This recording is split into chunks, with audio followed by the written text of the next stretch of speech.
واجدا ماجدا شاهدا نصيرا فأشهد أن لا إله إلا الله وحده لا شريك له وأكبره تكبيرا وأشهد أن محمدا عبد الله ورسوله الذي أرسله إلى الناس كافة بشيرا ونذيرا وداعيا إلى الله بإذنه وسراجا منيرا صلى الله تعالى عليه وعلى آله وأصحابه وأحبابه وأتباعه وأنصاره وأهل بيته أجمعين وسلم تسليما كثيرا كثيرا. أما بعد فقد قال الله تعالى في القرآن المجيد فأعوذ بالله السميع العليم من الشيطان الرجيم بسم الله الرحمن الرحيم إن الذين آمنوا وعملوا الصالحات أولئك هم خير البرية جزاؤهم عند ربهم جنات عدن تجري من تحتها الأنهار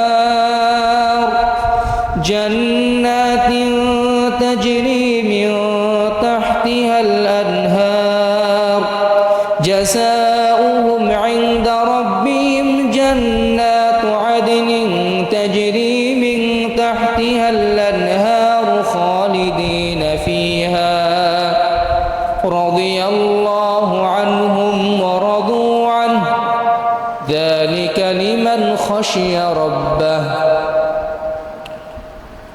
وقال النبي الأمين صلى الله عليه وسلم عن أبي هريرة رضي الله عنه قال قال رسول الله صلى الله عليه وسلم خيركم من يرجى خيره ويؤمن شره وشركم من لا يرجى خيره ولا يؤمن شره رواه الترمذي. যাবতীয় প্রশংসা স্তুতিবাদ ও গুণকীর্তন সেই মহান রব্বুল আলামিনের জন্য নিবেদিত, যে মহান রব্বুল আলামিন আমাদেরকে আজকের এই জুমার দিনে তার মেহমান হয়ে তার ঘরে তার ইবাদতের লক্ষ্যে আমাদেরকে সমবেত হওয়ার তৌফিক দান করেছেন। সেই মহান আল্লাহ পাকের শুকরিয়া আদায় করছি অন্তঃস্থল থেকে আলহামদুলিল্লাহ। দরুদ ও শান্তির ধারা বর্ষিত হোক সেই মহান রাসূলের প্রতি, যার আদর্শে নিজেকে গড়ে তুলতে পারলে দুনিয়াতে যেমন একজন সফল মানুষ হওয়া যায়, পরকালেও সফল মানুষ হিসেবে গণ্য হওয়া যায়। যিনি ছিলেন পৃথিবীর সবচেয়ে ভালো মানুষ, যিনি ছিলেন পৃথিবীর সর্বশ্রেষ্ঠ মানুষ,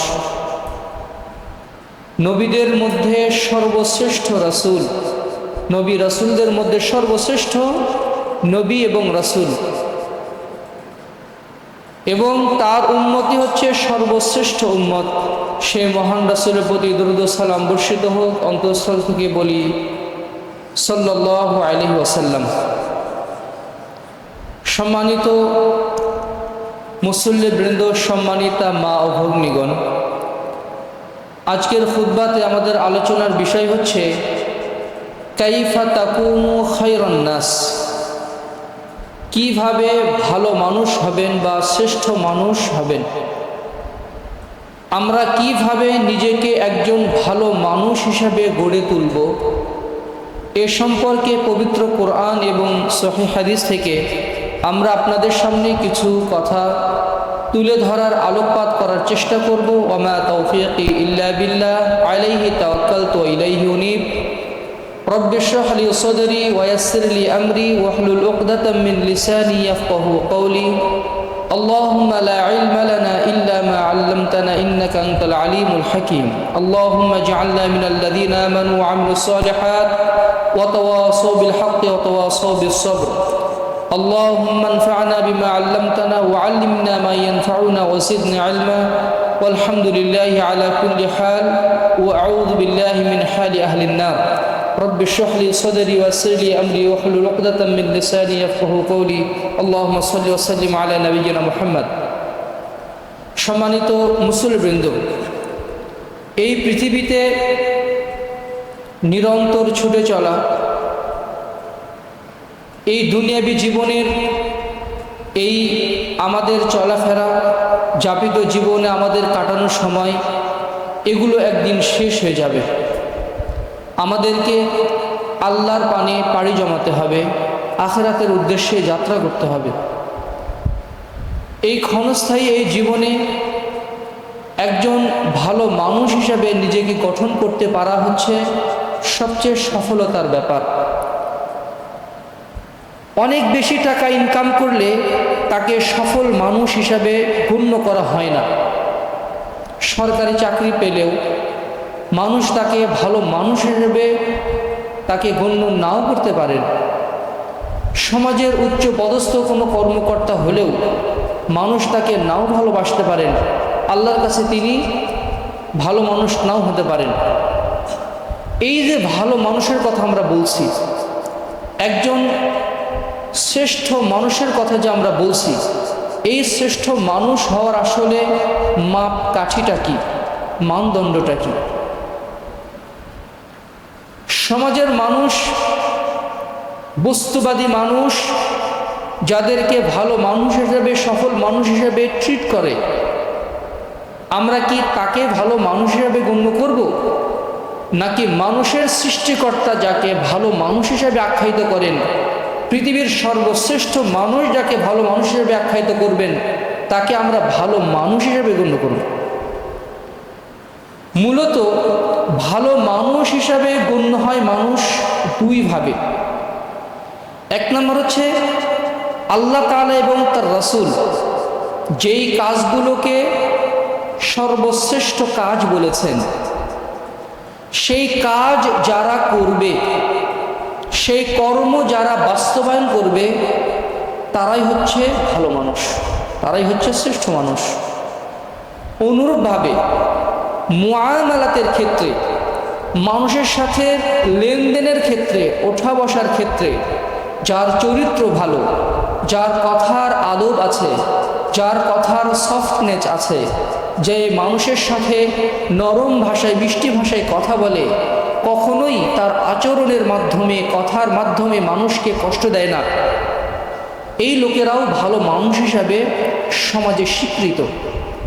অর্থাৎ ভালো মানুষ হতে গেলে মূলত দুইভাবে হওয়া যায়। একটা হচ্ছে আল্লাহ এবং তার রাসূলের কাছে ভালো মানুষ হওয়া, এবং সমাজের মানুষের কাছে ভালো মানুষ হওয়া চরিত্রের মাধ্যমে, সুন্দর আচরণের মাধ্যমে।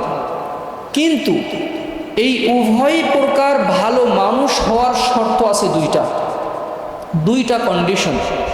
এই দুইটা কন্ডিশন যদি পূর্ণ না হয়, তাহলে তিনি আদৌ ভালো মানুষ হিসাবে স্বীকৃত হবেন না।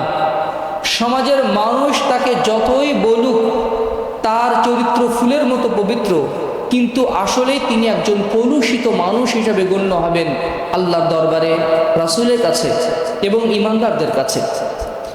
এই ভালো মানুষ হওয়ার দুটা শর্ত আছে। সেই দুটা শর্ত কি? প্রথম শর্ত হচ্ছে ঈমান আনা। ঈমান আনার অর্থ হচ্ছে তাওহীদ, নির্ভেজাল তাওহীদের বিশ্বাসী হওয়া, শিরককে বর্জন করা। একজন কাফের, একজন মুশরিক যতই ভালো কাজ করুক না কেন, সমাজসেবামূলক কাজ করুক না কেন, তার যদি ঈমান না থাকে, তার যদি তাওহীদ না থাকে, তাহলে তিনি আদৌ ভালো মানুষ না। মাদার তেরেসা অনেক ভালো কাজ করেছে সমাজের জন্য, যদিও এটার অনেক কারণ আছে, অনেক কথা আছে। এদের সাময়িকভাবে তাকে মাটির মানুষ মনে করা হচ্ছে, তাকে একজন উপকারী মানুষ মনে করা হচ্ছে। হ্যাঁ, দুনিয়াবী জীবনের ক্ষেত্রে তাকে একজন মানে ভালো মানুষ মনে হতে পারে। অনেক কাফের মুশরিক আছে যারা অনেক উন্নয়নমূলক, সমাজ সেবামূলক, মানুষের উপকারে আসে, জনকল্যাণমূলক কাজ করেছে, অনেক অবদান রেখেছে, কিন্তু তারা কি ভালো মানুষ হবেন? না, যতক্ষণ না তারা ঈমান আনবেন। এটা হচ্ছে প্রথম শর্ত, ঈমান আনা।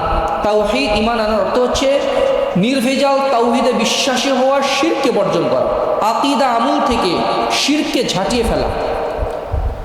2 নম্বর শর্ত হচ্ছে আমলে সলেহ করা। আমলে সলেহ মানে হচ্ছে তাওহীদ, নির্ভেজাল তাওহীদে বিশ্বাসী হওয়ার পরে আল্লাহ এবং তার রাসূলের শেখানো পদ্ধতি অনুযায়ী আল্লাহর ইবাদত করা, আল্লাহর দাসত্ব কায়েম করার নাম হচ্ছে আমলে সলেহ। কেউ ঈমান এনেছে কিন্তু সালাত আদায় করে না, আল্লাহর আদেশ নিষেধের ধার ধারে না, তাহলে তিনিও ভালো মানুষ না। তাহলে আমলে সলেহ থাকতে হবে, আমলে সলেহ অবশ্যই থাকতে হবে। এই দুটি কন্ডিশন, এই দুটি শর্তকেই আল্লাহ তাআলা পবিত্র কোরআনের সূরা বাইয়িনার 7 এবং 8 নম্বর আয়াতে বর্ণনা করেছেন। ইন্নাল্লাযীনা আমানু ওয়া আমিলুস সালিহাত